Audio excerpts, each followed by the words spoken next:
आज एक दूसरे के ऊपर उंगली उठाई जा रही है। एक दूसरे के ऊपर ये कहा जा रहा है कि उसने चंदा ले लिया, उसने ये कर लिया, उसने वो कर लिया। हम ये कहना चाह रहे हैं कि आपसी मनमुटाव को मिटाइए और एक होकर के ईमानदारी के साथ, निष्ठा के साथ समाज के दान का सदुपयोग कीजिए, दुरुपयोग मत कीजिए। क्योंकि समाज का दान बहुत मुश्किल से प्राप्त होता है और उसका दुरुपयोग हो जाए तो ये अच्छे नहीं लगता है। ये क्योंकि दान भावना है, दान भावना का सम्मान हमारा करना कर्तव्य है। कुछ लोग कह रहे हैं कि आप बटे हुए हैं, आप चंदे की लड़ाई चल रही है इसमें सारी। देखिए, चंदे की लड़ाई पहली बात तो हमने इसमें, मैं बार बार कह रहा हूं कि हमने कोई आंदोलन नहीं किया। अभी किस प्रकार से कोई आंदोलन नहीं किया है। अभी भिक्षु महासंघ का, बुद्धगया मुक्ति आंदोलन समिति का, बुद्धगया मुक्ति आंदोलन समिति का कोई कार्यक्रम नहीं हुआ है।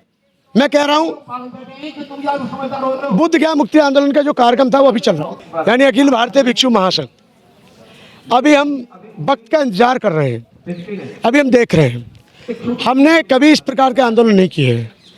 हमारे कार्यक्रम जब कभी होते थे भव्य रूप में होते थे।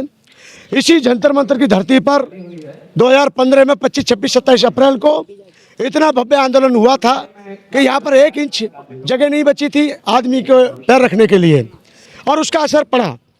और जब भी कार्यक्रम होते थे उसका इतना अच्छा मैसेज जाता था कि सरकार झुकती भी थी, सरकार सुनती भी थी और उसमें कुछ ना कुछ संशोधन की बात को लेकर कुछ ना कुछ प्रक्रिया आगे बढ़ाती थी।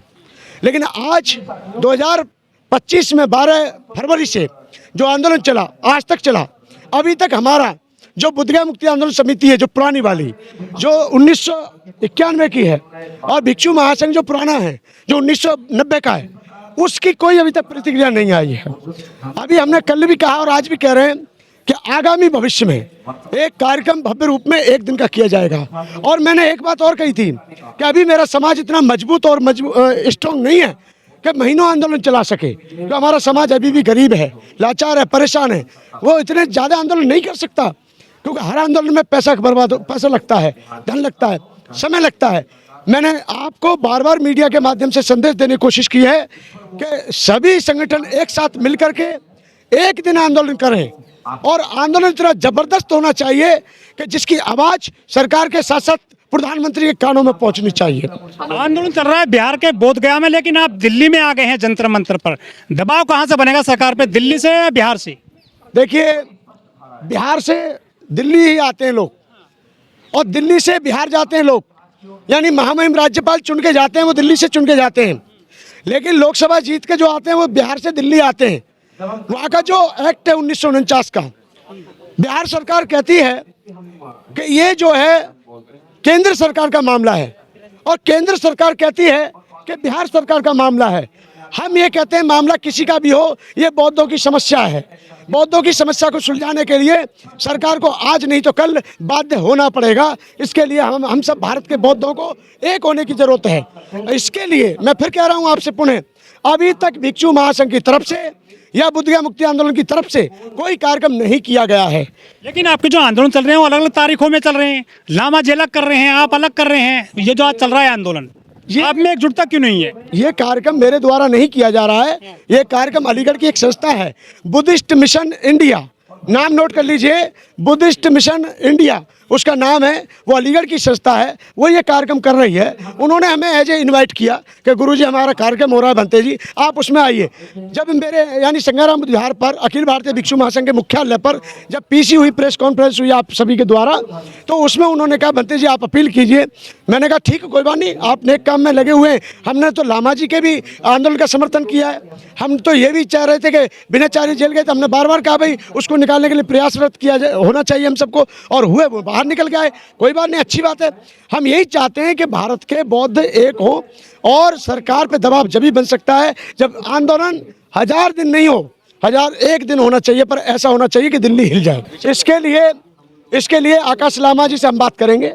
सभी गुट जितने बने छोटे बड़े जितने भी गुट हैं, जितने भी संगठन हैं, ये जो बुद्धगया मुक्ति आंदोलन की बात कर रहे हैं, अगर सब मेमोरी में रहेंगे तो कुछ नहीं होगा। इसलिए हमने तो देखो, उनने आंदोलन किया था राजेंद्रपाल गौतम जी ने अम्बेडकर भवन पर, तो उसमें भी हमें तो आना था और हम आए, कोई दिक्कत नहीं है। हम तो ये देख रहे हैं अभी तक कि अभी देखते हैं रुख किधर क्या जाता है। जब आंदोलन हुआ, ये जो पिटीशन दायर है, और फिर कहा गया कि हम 29 तारीख का इंतजार कर रहे हैं। तो मैं आपको स्पष्ट कर दूं कि आंदोलन जो वो कर रहे थे, कर भी रहे, करते रहें, स्वागत है, हर व्यक्ति आज़ाद है कि वो अपना आंदोलन कर सकता है।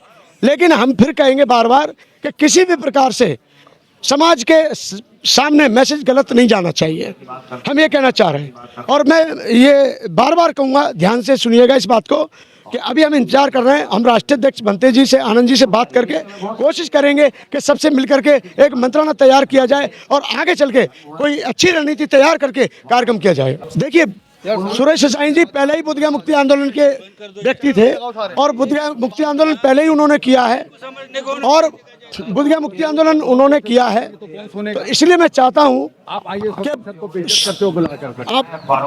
गधों को बुला करके भाषण करवाते हो, गलत तरीके से आधा घंटा। बोधगया मुक्ति आंदोलन पहले सुरेश साईं जी ने किया था।